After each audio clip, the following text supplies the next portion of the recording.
แจ้งข่าวด่วนตอนนี้มาหาพี่น้องทั้งเหนือและกระใต้รวมถึงภาคกลางรวมถึงพี่น้องลาวไทยจากหน้างานทั้งไอ้ปอนเพิ่นขอห้องมาสิ่งที่ต้องการที่สุดให้มันได้มืออื่นนี่ยิ่งเป็นการดี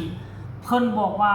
เพิ่นจะซื้อเอาด้วยซ้ำไปทานผู้ชมนั่นก็คือต้องการเครื่องดูดน้ำมีทอยาว600 เมตรเป็นการดีสบายดี FC แฟนคลับทุกทานมาพบมาพ่อกันก่อนนอนอีกคลิปหนึ่งก็แล้วกันทานผู้ชมมันเป็นเหตุการณ์ด่วน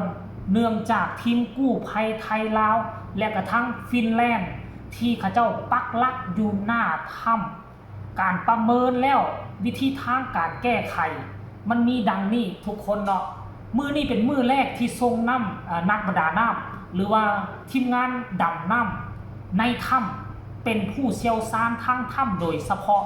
ซึ่งมาจากประเทศไทยและก็ฟินแลนด์ซึ่งเข้าไป2 สุดได้ออกมาประเมินมาลงกันขั้นท่ากรณีว่าจะผ่านเข้าไปหาโถงใหญ่ได้ต้องเอาสิ่งกีดขวางออกมาก่อนสิ่งกีดขวางนั่นก็คือกองขี้ดินกองขี้ตมท่านผู้ชมเป็นกองขี้ดินกองขี้ตมที่มันทะลุจากในถ้ำปากถ้ำฝนสุไหลลงไปทมกันอยู่แองตัวนั้นบาดนี้ทีมงานกู้ภัย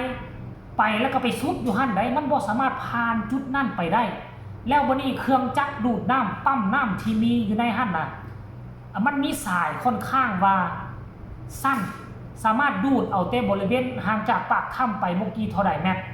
แต่ถ้ากรณีว่าได้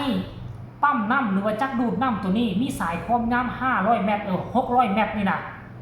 มันจะเป็นการดีลากเข้าไปจ้ำไซบอลที่มันมีตุ่มมีโคนไปจ้ำไซบอลมันมีทรายไปอุดตันอุโมงค์หั่นห้วนดูดเอาขี้ตมนั้นออกมาแล้วมันก็จะเฮ็ดให้มันทางโลงลมโตคนพอจะมุดรอดผ่านไปฮอดเป้าหมายที่ตั้งเอาไว้อันนี้คือสิ่งที่รีบด่วนที่สุดซึ่งทั้งไอ้ปอนเนาะไอ้ปอนหรือว่าปอนจักริดอีหยังจังอย่างนี่แหละอ่านบ่ถูกต้องขออภัยเด้อเพิ่นได้ออกมาโพสต์เมื่อ1 ชั่วโมงที่ผ่านมาออกมาโพสต์ว่าสิ่งที่ค่อยต้องการด่วนที่สุดว่าซั่นเด้ค่อยต้องการซื้อด่วนสุดในประเทศลาว1ว่าซั่นเด้ปั๊มน้ำที่ไดโวขนาด3 นิ้วพร้อมสาย600 เมตรคอแบบแรงที่สุดว่าซั่นเด้อยากได้ปั๊มน้ำอยากได้ใดเนาะใดปั๊มน้ำหั่นน่ะความแห้งระดับไดโวขนาด3 นิ้วสายยาว600 เมตรเอาตัวแห้งๆเลยว่าซั่นเด้เนาะเพิ่นบอกว่าเพิ่นต้องการซื้อแต่ถ้าหากว่าห้างบริษัทใดเนาะมีปั๊มน้ำที่เพิ่นระบุขนาดมานี่เป็นตาเอาไปช่วยเหลือเพิ่นก็เอาไปช่วยเหลือเพิ่นซะอย่าให้เพิ่นได้ซื้อทอดเพิ่นข้ามน้ำของมาเสียเหงื่อเสียแห้งเสียเงินเสียคำอุปกรณ์ต่างๆเพิ่นก็ขนมาอย่าให้เพิ่นได้ซื้อเอาซะห้างใดมีห้างขายเครื่องขายของใดมีก็คือมีความเมตตากรุณาเอาไปช่วยเหลือเพิ่นซะหรือจะเอาให้เพิ่นยืมก็ได้จบภารกิจนี้แล้วให้เพิ่นเอาส่งคืนก็ได้คันว่าผู้ใดมีน่ะท่านผู้ชมเอ้ยอันนี้1 ชั่วโมงผ่านไปแล้วต่อมาอีกหน่อยนึงนี่นะเราก็ออกมาโพสต์อีกตื่มทุกคนเราออกมาโพสต์เนาะเราออกมาโพสต์อีกโพสต์นึงว่าท่านใดจะประสานงานหาค่อยเรื่องสิ่งของว่าซั่นเด้ก็หมายถึงเรื่องที่เราต้องการนั่นแหละบ่ว่าจะเป็นปั๊มนกปั๊มน้ำใดเดยอีหยังต่างๆเนาะหรือว่าพี่น้องชาวไทยอยากจะช่วยเหลืออีหยังต่างๆก็ให้ประสานงานหาเพิ่นมีเบอร์ลาวแล้วเด้อ020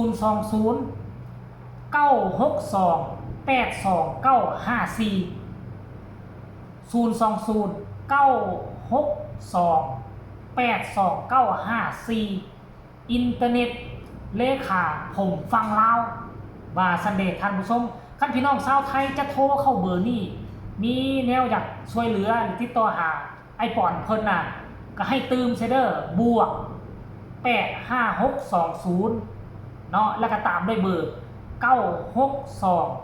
962829554แล้วก็จะโทรหาทักไอปอนได้เลยนั่นเองท่านผู้ชมเอ้ย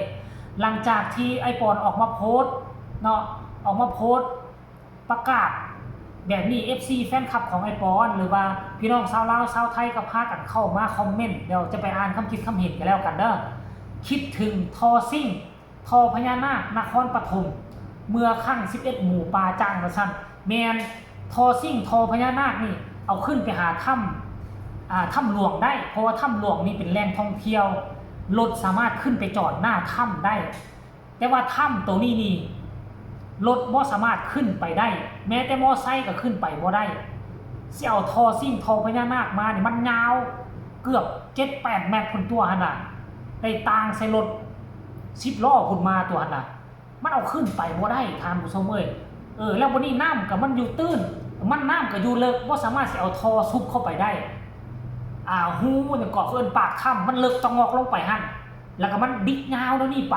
มันเป็นลักษณะจังซี่นะเลิกแบบนี้แล้วก็ยาวแล้วนี่ไปทอพญานาคนี่ซุบเข้าไปหายากและท่านผู้ชมเอ้ยเนาะคอมเมนต์ต่อมาก็บอกว่าเหนื่อยกันบ้างไหมคะทีมงานทุกคนพักผ่อนกันบ้างนะคะส่งกำลังใจให้นะคะ1กำลังใจขออ่านเป็นภาษาไทยเด้อเพราะว่ามีทั้ง FC ฝั่งลาวฝั่งไทยมาฟังคลิปนี้เนาะผู้ต่อมาก็เป็นพี่น้องชาวลาวเฮามาคอมเมนต์เนาะไอ้วินเลียมจัดหาให้ด้วยนะครับก็แม่นอยู่ทั้งอินฟลูเอนเซอร์พอค้าขายออนไลน์อยู่ทั้งฝั่งลาวนี่หลายแฮงแต่ว่าบ่เห็นผู้ใดยืนมือเข้ามาช่วยเรื่องงบประมาณเรื่องอย่างต่างๆเนาะก็มีแต่คนนึงที่ว่าเจ้น้องเข้าไปก่อนแล้วท่านผู้ชมเอ้ยเอาบาดเนี่ยคอมเมนต์ต่อมาสู้ๆเด้อว่าซั่นได้ขอให้ทุกคนปลอดภัยขอให้ปลอดภัยกันหมดทุกคนเด้อว่าซั่นเด้อันนี้พี่น้องชาวลาวขอบใจอ้ายที่ช่วยเหลือคนลาวเจ้าคือฮีโร่ประเทศลาวปาดทุกคนว่ะเนาะได้ใจคนลาวไปทั้งประเทศแล้วคงเหนื่อยมากว่าซั่นได้สู้ๆเด้อว่าซั่นขอให้ทีมงานทุกคนปลอดภัยสุดยอดเลยว่าซั่นขอให้ปลอดภัยเด้อว่าซั่นได้ท่านผู้ชม FC แฟนคลับอันนี้คือค่อยอาจจะบ่เอา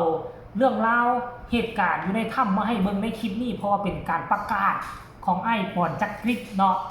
ที่เพิ่นต้องการเนาะก็คือเว้ามาหั่นแหละพี่น้องคนลาวของพวกเขาน่ะผู้ใดมีให้ติดต่อหาเพิ่นด่วนเด้อและหลายคนให้ทุกคนฝากแชร์คลิปนี้ออกไปหลายๆเพื่อให้คนที่มีใดปั๊มน้ำขนาดซ้ำนี่ทอยาวขนาดนี้ให้เขาเจ้าฮู้เพื่อเพิ่นมีจิตใจใส่ศรัทธาอยากจะช่วยเหลือเหตุการณ์ครั้งนี้มันระดับประเทศได้ทุกคนเลยเอาสำหรับคลิปนี้ก็ฝากฟังเอาไว้ซ้ำนี่แหละสบายดี